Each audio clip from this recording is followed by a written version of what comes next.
శరీరం మొత్తాన్ని శాసించేది మెదడు. మెదడు చురుగ్గా ఉంటేనే మనం కూడా చురుగ్గా ఉంటాం. అయితే ఈ మధ్య కాలంలో ఎక్కువగా బ్రెయిన్ ట్యూమర్స్ అనేవి వింటూ ఉన్నాం. దీనివల్ల చాలా భయపడిపోతూ ఉన్నారు.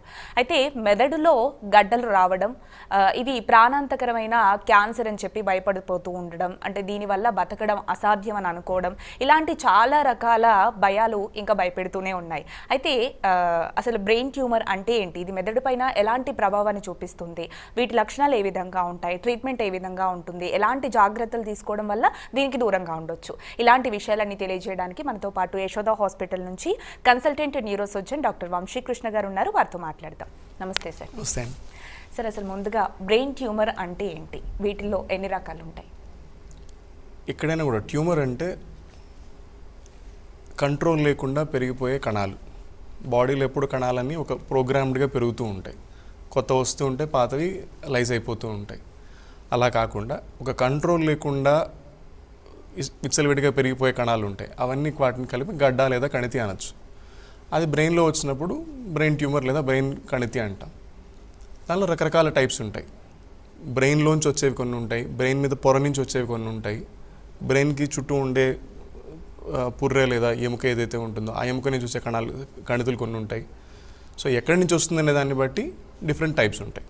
ఓకే, అంటే మీరు చెప్పినట్టు అంటే వీటిల్లో చాలా రకాలు ఉన్నాయి కదా, అంటే దేన్ని మనం ఎక్కువ డేంజర్గా భావించవచ్చు?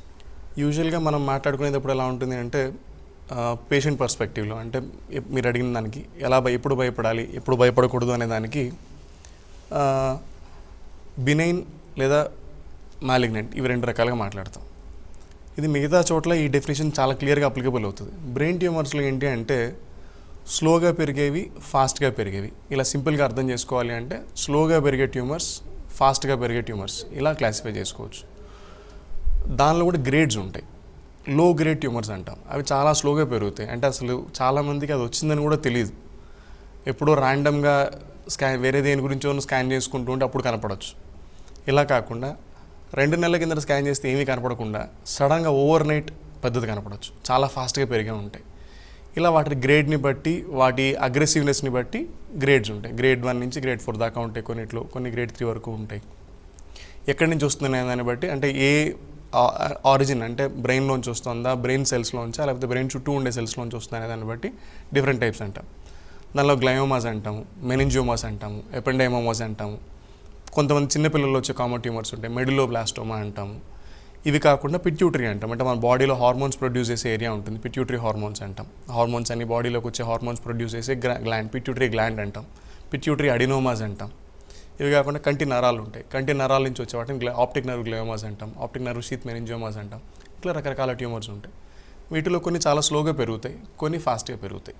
ఓకే, అయితే పర్టికులర్గా బ్రెయిన్ ట్యూమర్ లక్షణాలు ఏ విధంగా ఉంటాయి సార్? అంటే ఈ లక్షణం ఉంటే ఖచ్చితంగా మనం దీన్ని బ్రెయిన్ ట్యూమర్ అనుకోవడానికి ఉంటుందా అసలు? లక్షణాలని బట్టి ఖచ్చితంగా బ్రెయిన్ ట్యూమర్ అని చెప్పడం అనే దానికంటే కూడా బ్రెయిన్ ట్యూమర్ అయ్యే పాసిబిలిటీ ఎక్కువ ఉంది, లేదు మనం దేనికోసం అయితే త్వరపడి హాస్పిటల్కి వెళ్ళాలి, త్వరపడి డాక్టర్ని కలవాలి, ఇలాంటి లక్షణాలు కొన్ని ఉంటాయి. ప్రిడామినెంట్గా మోస్ట్ కామన్ ఎప్పుడు ఉండేది హెడేక్. బ్రెయిన్కి సంబంధించిన సిమ్టమ్స్లో ఫస్ట్ మనం నోటీస్ చేయాల్సిన హెడేక్. రెగ్యులర్గా వచ్చే హెడేక్ కాకుండా ఎప్పుడూ లేని వాళ్ళకి అన్బేరబుల్ చాలా సివియర్ హెడేక్ వచ్చింది, లేదు తలనొప్పి వచ్చింది, ప్రోగ్రెసివ్గా రోజు రోజుకి తీవ్రత మరియు ఫ్రీక్వెన్సీ, అంటే ఒకసారి వచ్చేది 2 సార్లు వస్తుంది, 2 సార్లు వచ్చేది 4 సార్లు వస్తుంది, వారానికి 2 సార్ల నుంచి వారం అంతా హెడేక్ వస్తుంది. Increasing frequency and increasing severity, this is one thing to be noticed. ఇంకొకటి తలనొప్పి వల్ల నిద్ర మధ్యలోంచి లేవాల్సి రావడం. అంటే నిద్రపోతూ ఉంటారు, తలనొప్పి స్టార్ట్ అయ్యి నిద్రలోంచి లేవాల్సి రావడం.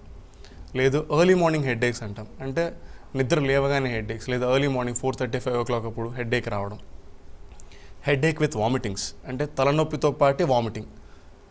ఇవన్నీ ఏంటి అంటే బ్రెయిన్లో ప్రెషర్ ఎక్కువైనప్పుడు వచ్చే సిమ్టమ్స్. ఇండైరెక్ట్గా చెప్పగలం కానీ హెడేక్ వచ్చింది కాబట్టి ట్యూమర్ ఉంది అలా చెప్పడానికి అవ్వదు. మోస్ట్ కామన్ వీటిలో ఉండేది హెడేక్. రెండోది డెఫినెట్లీ అందరికీ తెలిసింది ఫిట్స్ లేదా సీజర్స్ అంటాం. అసలు ఎప్పుడు సీజర్ హిస్టరీ, అంటే ఎప్పుడు ఫిట్స్ రాని వ్యక్తికి సడన్గా ఫిట్స్ వచ్చాయి అంటే దెన్ డెఫినెట్లీ బ్రెయిన్ ట్యూమర్ అయ్యే అవకాశం చాలా ఎక్కువ ఉంది. ఇంకా మిగతావి తక్కువ ఫ్రీక్వెన్సీలో ఉండేవి. ఒక చెయ్యి పక్షవాతం, లేదా ఒక చెయ్యి ఒక కాలు వీక్నెస్ రావడం, లేదు చేతులు మూమెంట్స్ తగ్గడం, 2 నడవడానికి బ్యాలెన్స్ ఇబ్బందులు రావడం, కళ్ళు తిరగడం, వినికిడి తగ్గడం, ఇది ఒక డిఫరెంట్ టైప్ ఆఫ్ ట్యూమర్స్లో కనిపిస్తాయి. ఇవి కాకుండా కంటి చూపు మందగించడం, కంటి చూపు ఎదురుగా ఉండే మాత్రమే కనపడి రోడ్డు దాటడానికి ఇబ్బంది రావడం, మోస్ట్ కామన్గా అలా అబ్జర్వ్ చేయొచ్చు వాటిని. కంటి చూపు ఉందంటే బాగానే కనపడుతుంది కదా అంటారు, but when they are crossing road లేదా ఏదైనా చదువుతున్నప్పుడు న్యూస్ పేపర్ కనపడడం లేదు, ఇట్లాంటి సిమ్టమ్స్ ఉంటాయి.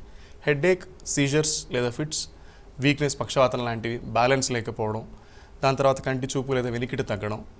ఇవి కాకుండా కొన్ని మైనర్ సిమ్టమ్స్ ఉంటాయి, అంటే కొన్ని స్పెసిఫిక్ ఏరియాస్లో వచ్చేవి. పర్సనాలిటీ చేంజెస్ అంటాం. బాగా అగ్రెసివ్గా ఉండేవాళ్ళు, బాగా మాట్లాడేవాళ్ళు సైలెంట్గా కామ్ అయిపోవడం, లేదు అబ్నార్మల్గా బిహేవ్ చేయడం, మందంగా మాట్లాడడం, అంటే ఓవరాల్ యాక్టివిటీ స్లో అయిపోవడం, ఇట్లాంటి సిమ్టమ్స్ కొన్ని ఉంటాయి.